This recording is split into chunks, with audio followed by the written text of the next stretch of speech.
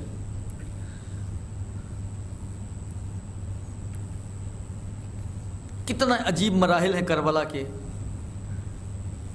حسین جیسی ہستی ہو جس کو لوگوں نے اپنے رسول کے کاندھوں پہ بھی دیکھا ہو، لوگوں نے اپنے رسول کی گود میں بھی دیکھا ہو، لوگوں نے ان ہونٹوں پہ ہونٹ رکھتے ہوئے دیکھا ہو، لوگوں نے رسول کو اپنے سینے سے لگاتے ہوئے دیکھا ہو، لوگوں نے اگر یہ حسین پشت پر آ جائے تو نماز کو لمبا کرتے ہوئے دیکھا ہو، لوگوں نے عید کے دن رسول کی زلفوں کو ان بچوں کے ہاتھوں میں دیکھا ہو،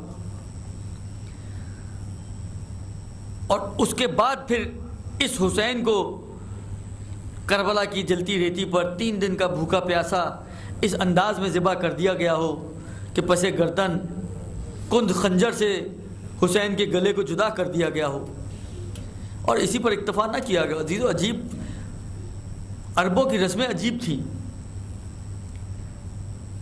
حسین کا سر جدا ہو گیا نا، نوک نیزہ پہ بلند ہو گیا، اب بس کر دینا چاہیے، لیکن ایک مرتبہ عمر سعد نے حکم دیا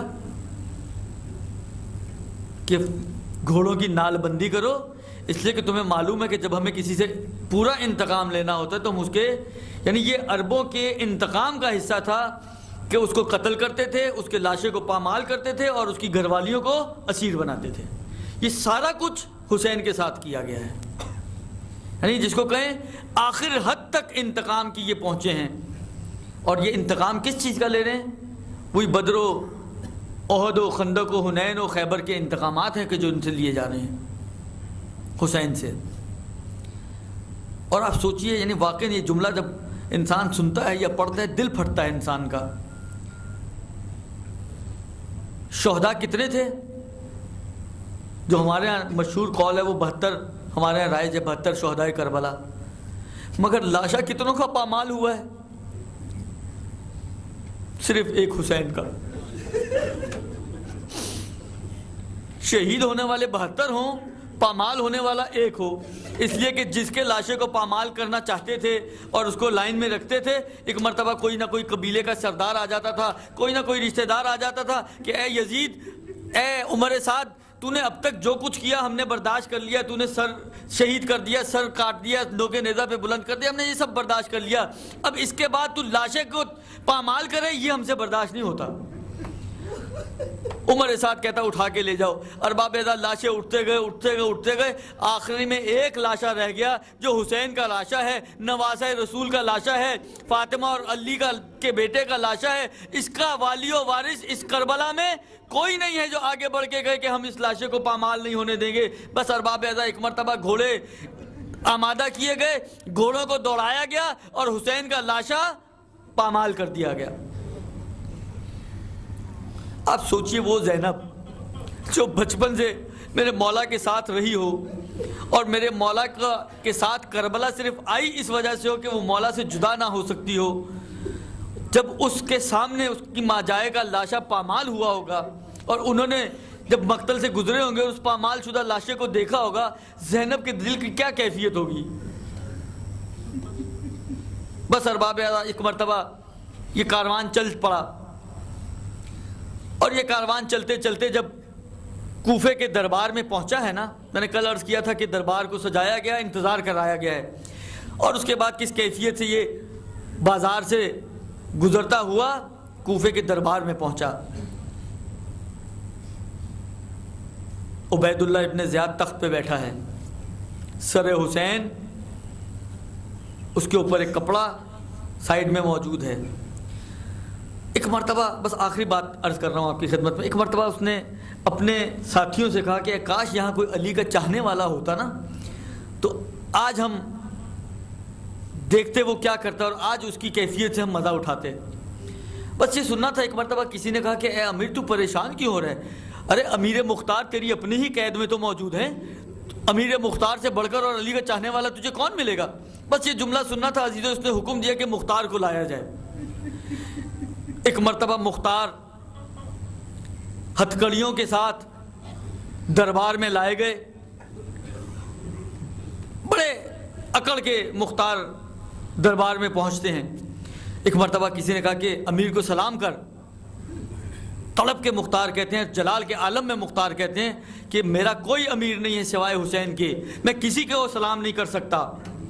بس یہ جملہ اس کو اسی قسم کے جملے چاہیے تھے۔ جیسے اس نے یہ جملہ سنا، ایک مرتبہ مختار کی طرف مخاطب ہو کے کہتا ہے کہ اے مختار، کیا تو اپنے آقا اور مولا سے ملنا چاہتا ہے؟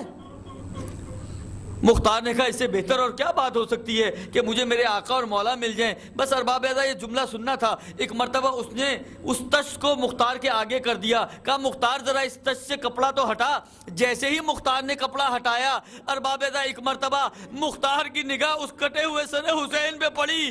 مختار جلال کے عالم میں آ گئے۔ ایک مرتبہ انگڑائی لی، ہتھکڑیاں ٹوٹ گئیں۔ بس جیسے ہی مختار سامنے والے سپاہی کی نیام سے تلوار نکالنا چاہتے تھے، ارباب اعضاء ایک مرتبہ مختار کے کانوں میں کمزور سی آواز گونجی، اے مختار اپنی نظروں کو جھکا لے، ارے علی اور فاطمہ کی بیٹیاں بے مکنا و چادر دربار میں موجود ہیں۔ وَسَيَعْلَمُ الَّذِينَ ظَلَمُوا أَيَّ مُنقَلِبٍ يَنقَلِبُونَ إِنَّا لِلَّهِ وَإِنَّا إِلَيْهِ رَاجِعُونَ۔ پروردگارہ تجھے محمد و آل محمد کا واسطہ ہمارے اس خلیل سے توسل کو اپنی بارگاہ میں قبول فرما۔ بحق محمد و آل محمد جہاں کہیں بھی مومن و مومنات موجود ہیں ان کی جان مال عزت آبرو کی حفاظت فرما۔ جہاں کہیں بھی عزادار عزاخانے عزاداریاں موجود ہیں ان کو اپنی حفظ و امان میں قرار دے۔